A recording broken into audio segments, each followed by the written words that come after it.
جامعہ ترمذی میں ایک حدیث موجود ہے، سیدنا جابر بن عبداللہ رضی اللہ تعالیٰ عنہ پوچھتے ہیں نبی علیہ السلام سے، اے اللہ کے محبوب صلی اللہ علیہ وآلہ وسلم، آپ پر نبوت کب واجب ہوئی؟ آپ کب نبی بنائے گئے؟ تو آپ صلی اللہ علیہ وآلہ وسلم نے فرمایا، میں اللہ کے ہاں اس وقت بھی خاتم النبیین لکھا ہوا تھا جبکہ آدم علیہ السلام ابھی روح اور جسم کے درمیان تھے۔ ایک روایت میں آتا ہے کہ آدم علیہ السلام ابھی مٹی اور پانی کے درمیان تھے، میں اللہ کے علم میں اس وقت بھی خاتم النبیین لکھا ہوا تھا۔ ظاہر ہے اللہ کے ڈیوائن نالج میں تو تھا۔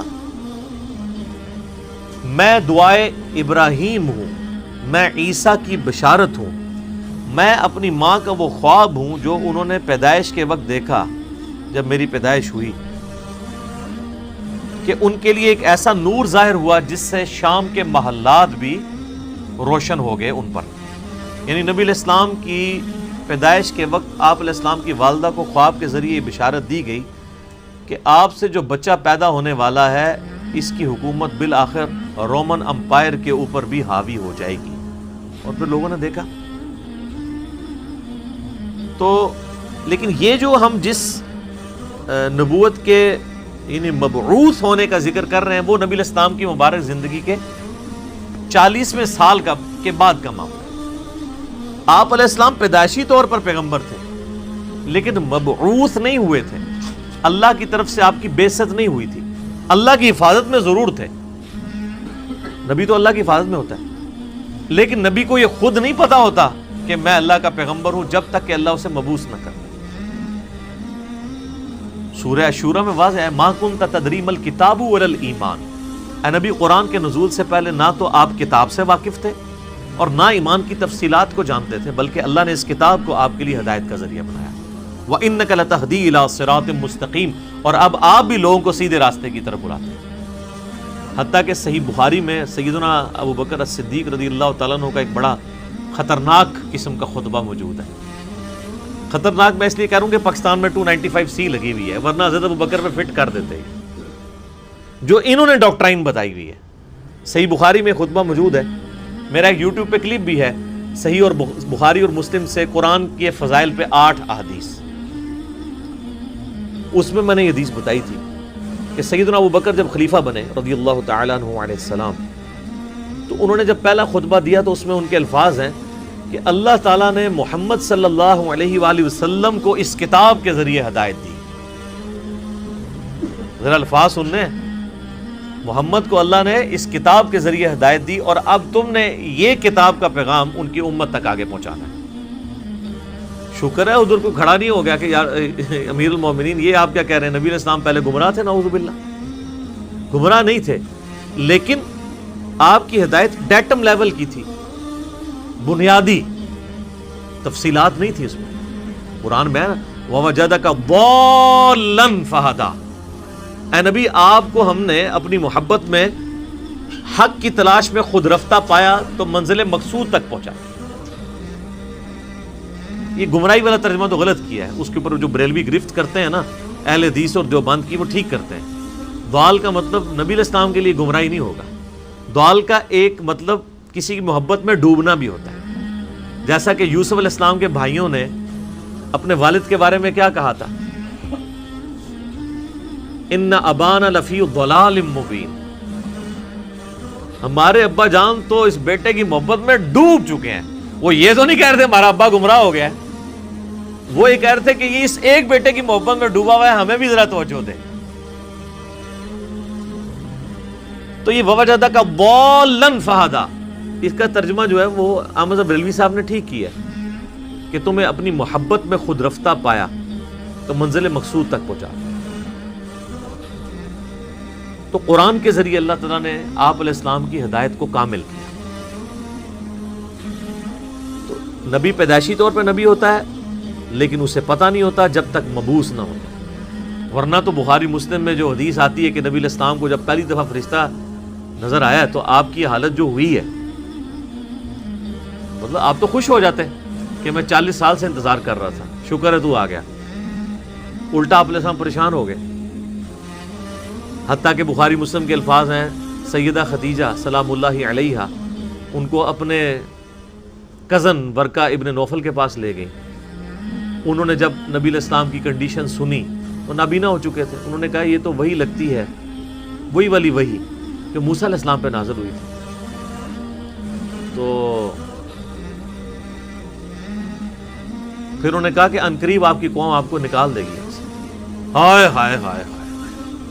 نبی علیہ السلام نے کہا کہ میری قوم مجھے یہاں سے نکال دے گی، یہ تو مجھ سے بڑی محبت کرتے ہیں. انہوں نے کہا کہ یہ دعوت ہی ایسی ہے، آپ سے پہلے جس پیغمبر نے اپنی قوم میں یہ دعوت بلند کی ہے نا، اسے اس کی قوم نے نکال ہی دی ہے. کاش میں اس وقت تک زندہ رہا تو میں آپ علیہ السلام کی مدد کروں گا، ورنہ وہ پہلے ہی فوت ہو گئے. ویسے تو ان کو وہ اسی لیے ان کو ہم صحابی کے طور پہ نہیں گنتے ہیں، کیونکہ نبی علیہ السلام اس وقت تک صرف نبی بن کے مبعوث ہوئے تھے، رسول نہیں بنے تھے. اس وقت سورۃ العلق کی آیات نازل ہوئی تھی. رسول تب بنے جب یہ آیات نازل ہوئی ہیں کہ اب آپ کھڑے ہوں اور لوگوں کو دعوت و تبلیغ کا کام کریں. پہلے صرف یہ تھا کہ آپ کے اوپر وہ حقیقتیں آشکار ہوئی تھی، اور 40ویں سال یہ معاملات شروع ہو گئے تھے. صحیح مسلم میں حدیث ہے کہ نبی علیہ السلام نے فرمایا کہ میں اس پتھر کو بھی پہچانتا ہوں جو بعثت سے پہلے مجھے سلام کیا کرتا تھا. تو آپ کو اشارے ملنے شروع ہو گئے تھے کہ آپ کے ساتھ کوئی ایکسٹرا آرڈنری معاملہ ہونے والا ہے. ورنہ آپ دیکھیں نا، آپ گزر رہے ہو اور پتھر آپ کو سلام کر رہا ہو تو بندے کو ایک بار یعنی چیزوں کا آئیڈیا ہونا شروع ہو جاتا ہے کہ کوئی میرے ساتھ ایکسٹرا آرڈنری. اور پھر آپ دیکھ لیں کہ آپ علیہ السلام پہ جب یہ سارے معاملات ہوئے نا تو اللہ نے آپ کا دل کیسا مضبوط کیا ہے کہ ایک لمحے کے لیے بھی آپ کو یہ خیال نہیں آیا کہ میں کسی غلط راستے پہ چل رہا ہوں. ایکسپیرینس واقعی پہلا تھا، اس کی وجہ سے آپ پریشان ضرور ہوئے، لیکن آپ کا کانفیڈنس کبھی لوز نہیں ہوا کہ یہ کیا ہو رہا ہے. ایسا نہیں کبھی ہوا، وہ اللہ نے دل مضبوط کیا.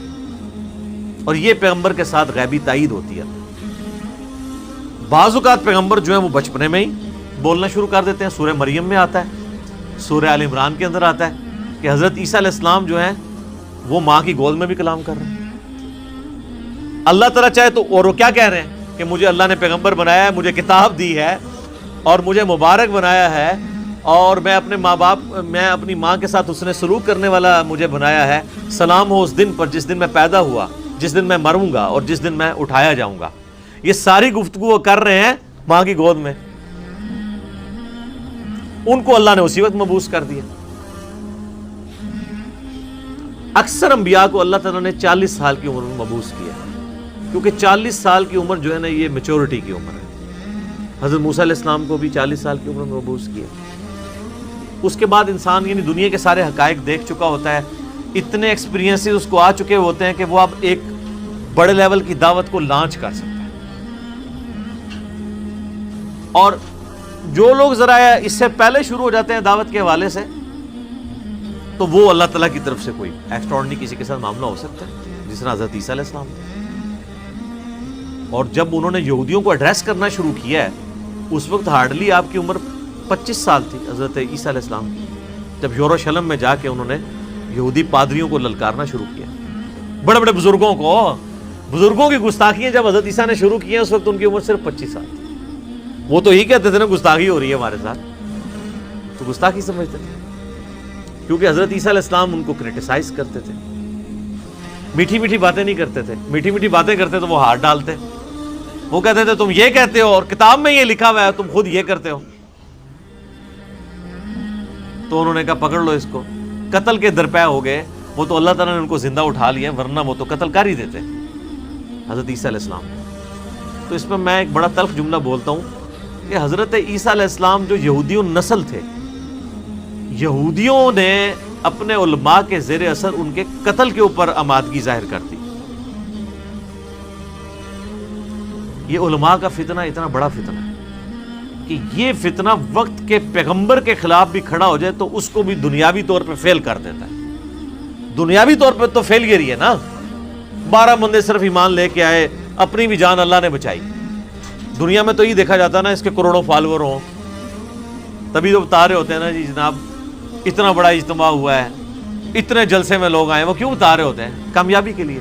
حضرت عیسیٰ علیہ السلام کے جلسے میں کتنے لوگ ہوتے تھے؟ 12، وہ بھی 2 بھی. گلیلیا جھیل کے کنارے جا کے وہ باقی تو بات ہی نہیں سنتے تھے، انہوں نے دھوبیوں کو بات سمجھ آ گئی. وہ جناب اللہ کی مرضی ہے کسی کو بات سمجھ آ جائے. ابو جہل کو سمجھ نہیں آئی ہے، بلال حبشی کو سمجھ آ گئی ہے، عمار ابن یاسر کو سمجھ آ گئی ہے، یاسر اور سمیہ کو سمجھ آ گئی ہے رضی اللہ عنہم اجمعین وعلیہم السلام اجمعین. والذین جاہدوا فینا لنہدینہم سبلنا، جو لوگ کوشش کریں گے انہی کو بات سمجھ. تو نبی علیہ السلام کو اب باقاعدہ حکم ہوا ہے کہ آپ نے اپنے رب کی بڑائی کے لیے کھڑے ہو جانا ہے. وَثِيَابَكَ فَطَهِّرْ، اور اپنے کپڑوں کو پاک رکھنا ہے. یعنی پیغمبر مبعوث ہوا ہے اور اسے کپڑوں کی پاکیزگی کا حکم دیا جا رہا ہے. اور صوفیاء کے ہاں جس نے سب سے زیادہ گندے کپڑے پہنے وہ اتنا بڑا بزرگ ہوتا ہے. Point to be noted. ہاں آپ تصوف کی کتابیں پڑھ کے دیکھیں سر، یہ تذکرۃ الاولیاء جو ایک سمجھ لیں مدر بک ہے تصوف کی، شیخ فرید الدین عطار المتوفی 632 ہجری، جس کے حوالے فضائل اعمال، فضائل صدقات، فضائل سنت، یہ سارے بزرگ بابوں کی کتابوں میں ملیں گے، جن سے اب طارق جمیل صاحب نے بھی اعلان برات کر دی ہے اللہ کے فضل سے. وہ سارے واقعات ادھر سے ہی چھاپے مارے ہوئے ہیں. اس میں آپ کو کئی بزرگوں کا ملے گا کہ ان کو جوئیں پڑی ہوئی ہوتی تھی، اگر کوئی جوں کی نیچے گرتی تھی وہ اٹھا کے پھر رکھ لیتے تھے اوپر، کہتے تھے میرے اللہ کی مہمان ہے. لوگ کہتے ہیں سبحان اللہ. اور بخاری مسلم میں موجود ہے ایک صحابی کے سر میں جوئیں پڑ گئی اور نبی علیہ السلام کے ساتھ انہوں نے احرام یعنی باندھا ہوا تھا. تو انہوں نے کہا یا رسول اللہ مجھے یہ تو جوئیں پڑ گئی ہیں، جوئیں تنگ کر رہی ہیں، تو مجھے اجازت دیں میں بال منڈوا دوں. اب آپ جب تک احرام کی ساری پابندیوں سے آزاد نہیں ہوتے ہیں اس وقت تک تو بال نہیں منڈوا سکتے. پھر نبی علیہ السلام نے ان کو بال منڈوانے کی اجازت دے دی اور اس کے اگینسٹ پھر انہوں نے جو ہے نا وہ ایک دم بھی دیا. تو بعد کے بزرگ جو ہیں وہ جوئیں اٹھا کے اوپر رکھتے ہیں، گندے مندے رہتے ہیں. اور بلکہ سب سے بڑا بزرگ وہ ہوتا ہے جو گندا بھی نہ رہے، کپڑے ہی سارے اتار دے، اس کو سب سے بڑا بزرگ مانا جاتا ہے. وہ کہتے ہیں مجذوب ہے یہ، یعنی اللہ تعالیٰ کی محبت میں غرق ہو چکا ہے. یعنی اس کا مطلب ہے کہ اللہ کی محبت میں غرق ہونے کا مطلب یہ ہے کہ بندے کے کپڑے پہلے چلے جاتے ہیں. تو اللہ تعالیٰ کی معرفت سب سے زیادہ مخلوقات میں سے کن کو ہوتی ہے؟ انبیاء کو. تو کہیں ملتا ہے کہ انبیاء کرام علیہ السلام پہ جب اللہ کی محبت کا غلبہ ہوتا تھا تو وہ کپڑے اتار دیتے تھے؟ کہیں ملتا ہے ایسی بات؟ تو یہ پھر اس لیے ہم کہتے ہیں کہ انبیاء کا جو دین ہے وہ اور ہے، بابوں کا دین اور ہے اور کتابوں کا دین اور ہے. یہ بابوں کا دین ہے اور کتابوں کا دین وہ ہے جو صحیح سند کے ساتھ صحابہ اکرام اہل بیت کے ذریعے اور بعد میں محدثین کے ذریعے دین ہم تک پہنچے. نبی علیہ السلام کو شروع کی وحی میں کہا جا رہا ہے کہ آپ نے اپنے کپڑوں کو پاک صاف رکھنا، روحانی طور پہ بھی پاک رکھنا ہے. یعنی ایک اللہ تعالیٰ نے جیسا کہ سورۃ الاعراف میں آتا ہے نا کہ تقویٰ کا لباس سب سے بہتر لباس ہے. تو وہ یعنی آنکھوں کی پاکیزگی، ہاتھوں کی پاکیزگی، ایک تو فزیکل نجاست سے بھی اور روحانی طور پہ بھی، حرام کی طرف نگاہ نہ اٹھے، ہاتھ حرام کی طرف نہ بڑھے. تو فزیکل نجاست بھی ختم کرنی ہے اور انٹلیکچوئل نجاست بھی ختم کرنی ہے. اور کیا کرنا ہے؟ وَالرُّجْزَ فَاهْجُرْ، اور بتوں سے بھی آپ نے دور رہنا. آپ علیہ السلام پیدائشی طور پہ ہی بتوں سے ہمیشہ دور رہے. اب اسٹرکٹلی آ رہا ہے کہ اس چیز کو آپ نے اب پریکٹس کرنا ہے. وَلَا تَمْنُن تَسْتَكْثِرْ، اور کسی پر احسان نہ کیجئے زیادہ لینے کی نیت سے. یعنی کسی کے ساتھ اگر آپ نیکی کر رہے ہیں تو دماغ میں یہ نہ رکھیں کہ میں اس کے ساتھ نیکی کر رہا ہوں تو یہ بدلے میں میرے ساتھ کرے گا. بے لوث ہو کے کریں، ایثار کے جذبے کے تحت. وَلِرَبِّكَ فَاصْبِرْ، ہائے ہائے یہ ہے بات. اپنے رب کے لیے صبر پھر اختیار کیجیے. یعنی آپ کو بتایا جا رہا ہے کہ اب یہ معاملہ کوئی اتنا آسان نہیں ہونے والا. آپ ذرا دیکھیں جب یہ آیات نازل ہو رہی ہیں اس وقت تو آپ علیہ السلام کے تو دماغ میں بھی نہیں یہ بات کہ میرے ساتھ آگے ہونا کیا ہے. ایک شخص جو عرب کے لوگوں کی آنکھوں کا تارا ہے، جسے سب لوگ سر پہ اٹھائے ہوئے ہیں، صادق اور امین کہتے ہیں، اس کی مثالیں دیتے ہیں، اس کے فیصلوں کا احترام کرتے ہیں، اور وہ اس خاندان سے ہے جو خانہ کعبے کا متولی بھی ہے. انہوں نے زیادہ سے زیادہ کیا سوچا ہوگا میرے ساتھ کیا کر لیں گے؟ زیادہ مسجد میں آنے پہ پابندی لگا دیں گے نا. شہر بدر کر دینا, قتل کے فتوے جاری کر دینا, یہ تو نبی علیہ السلام نے سوچا بھی نہیں تھا کبھی. اب یہ جب یہ آیات نازل ہو رہی ہیں کہ آپ نے صبر کا دامن نہیں چھوڑنا, اللہ کو پتہ نا میں نے کرنا کیا ہے اپنے نبی کے ساتھ. ظاہر ہے وہ تو اللہ تعالیٰ فرماتا ہے کہ ہم نے قرآن پاک میں مضمون کئی جگہ ہے کہ ہم نے تمام نبیوں کے مخالفین جن و انس میں سے اٹھائے ہیں. اللہ تعالیٰ کہتے ہیں ہم نے اٹھائے ہیں. مراد یہ کہ جب اٹھتے ہیں تو ہم انہیں اٹھنا دیتے ہیں تاکہ یہ کشاکش ہوگی تو پھر حق اور باطل کی کشاکش کے بعد پھر سچائی کی چاشنی فیل ہوتی ہے نا. اگر پیاس ہی نہ ہو تو ٹھنڈے پانی کی قدر کیا آئے گی. تو اللہ تبارک و تعالیٰ نے اپنے نبی کو بھی ان آزمائشوں سے گزارا ہے. انڈیویجول آپ علیہ السلام پہ بھی بہت آزمائشیں آئی ہیں اور اجتماعی طور پہ صحابہ اور اہل بیت پہ بھی آئی ہیں. لیکن جب یہ آیات نازل ہو رہی ہیں تو اب آپ یہ سمجھ لیں کہ یہ ابھی آپ علیہ السلام کے یعنی جو بخاری مسلم میں آتا ہے کہ آپ کے پیٹھ کے اوپر اوجڑی رکھی گئی اور آپ اٹھ نہیں سکے, یہ واقعہ نہیں ہوا.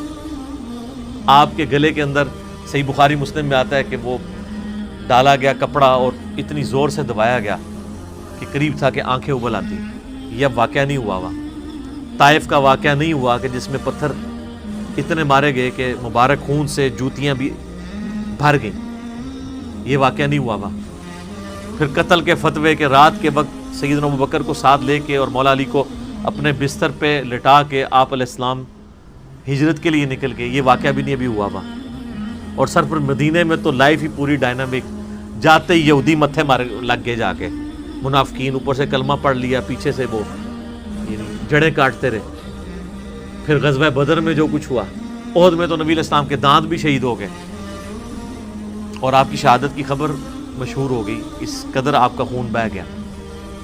خندق کے وہ موقع کے اوپر آپ علیہ السلام کو سخت سردیوں کی راتوں میں کس طریقے سے ایون صحابہ کہتے ہیں ٹوائلٹ جانا ہمارے لیے مشکل ہو جاتا تھا, سامنے سے تیر آگے لگ جاتا تھا. اس کے بعد پھر صلح حدیبیہ والی جو مشقت کاٹنی پڑی, اتنا پیدل سفر کر کے, پھر ایک پیس ٹی کر کے واپس جانا پڑ گیا, عمرہ بھی نہیں کیا. پھر غزوہ خیبر والی جو ایک معاملہ آیا وہ کئی ہفتوں تک. اس کے بعد پھر فتح مکہ کے لیے 10,000 کے صحابہ کو کے لشکر کو لے کے نکلے رمضان کے مہینے کے اندر. ہم لوگ ادھر ایسی میں بیٹھے ہوئے. اور پھر ختم نہیں ہوا معاملہ, فوراً فتح مکہ کے 3-4 مہینے کے بعد قبیلہ حوازن کے ساتھ جو ہے وہ جنگ غزوہ حنین ہو گئی. 12,000 کا لشکر تھا. بس تکبر کے جملے نکل گئے کچھ اصحاب سے کہ ہم 313 تھے تو غالب آئے تھے, آج تو ہم ہے ہی بہت ہیں. تو قرآن کے الفاظ ہیں, اللہ تعالیٰ نے یقین کریں کہ اتنے سخت الفاظ کے اندر جسے کہتے ہیں نا میڑا مارتے ہوئے, تانا دیتے ہوئے بات کی ہے. اللہ نے فرمایا تم نے یہ بات کی, تمہیں تو کہنا چاہیے تھا اللہ کی مدد سے فتح ہوئی تھی. تو دیکھ لو جب تم نے یہ جملہ بولا تو دیکھو تمہیں راستہ بھی نہیں پھر ملا بھاگنے کا. 80 بندے بخاری مسلم میں آتا ہے نبی علیہ السلام کے ساتھ رہ گئے. صرف 12,000 میں سے 80 بندے, باقی سب بھاگ گئے. وہ سامنے سے تیر ہی ایسے لگے ان کو. وہ تیر کے بڑے ایکسپرٹ تھے قبیلہ وازن کے لوگ. اور پھر پیرلل میں جناب وہ رومن امپائر نے نبی علیہ السلام کا سفیر قتل کر دیا. آپ نے غزوہ موتا کے لیے جو ہے وہ وہاں بھی مہم روانہ کر دی زید ابن حارثہ کی سرکردگی میں. اتنے معاذوں کے اوپر پیرلل میں. اور پھر اس کے بعد غزوہ موتا کے بعد پھر وہ غزوہ تبوک کے لیے آپ علیہ السلام خود, جسے وہ جیش العسرہ کہا جاتا ہے, تنگی والا جو مارکا. تو اور آخری وقت بھی آپ کیا فرما رہے ہیں, آخری جو آپ آگے خطبہ دے رہے ہیں بخاری مسلم میں, وہ لشکر اسامہ بھیج رہے ہیں. اتنی مشکل لائف شروع سے لے کے اینڈ تک. اور یہ تو باہر کی لائف ہے, جو اندر آپ کو تکلیفیں اٹھانی پڑ رہی ہیں. بیویاں کہہ رہی ہیں کہ جی اس طرح ہمارا گزارا نہیں ہوگا, پھر قرآن نازل ہو رہا ہے کہ نہیں اسی طرح گزارا کرو. تو کئی معاذوں کے اوپر. اب یہ سارے معاذ اگر آپ کے ذہن میں ہو نا تو پھر آپ یہ آیت پڑھیں والی ربی کا فصبر, اے نبی علیہ السلام آپ نے اللہ کے لیے صبر کرنا ہے. ابھی تو بڑے بڑے مراحل آنے ہیں.